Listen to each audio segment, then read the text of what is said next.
Historic night here in New York for UFC 205, but it wasn't very promising for everyone involved. Of course, the big winners of the night, Conor McGregor, Joanna Jędrzejczyk, all the people that left with titles, but of course there were some losing fighters as well. Eddie Alvarez dropped the lightweight belt to McGregor in the main event fight, and it's back to square one for him.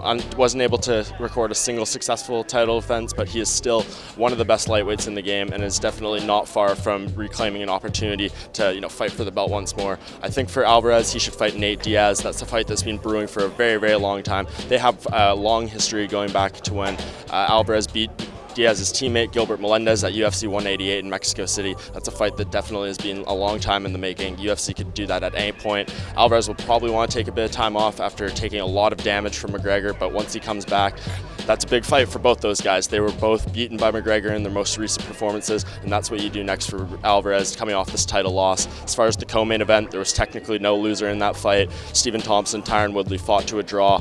They need to run it back once more, determine a true winner for that fight. I know that's not going to be Damian Maia's favorite thing to hear. He's on a winning streak of his own and probably deserves a title shot, but when it's a draw like this in a title fight, historically they've gone back to the rematch right away. The situation should be no different, so I think Woodley and Thompson run it back once more, and those are your next fights for the top two coming out of this event.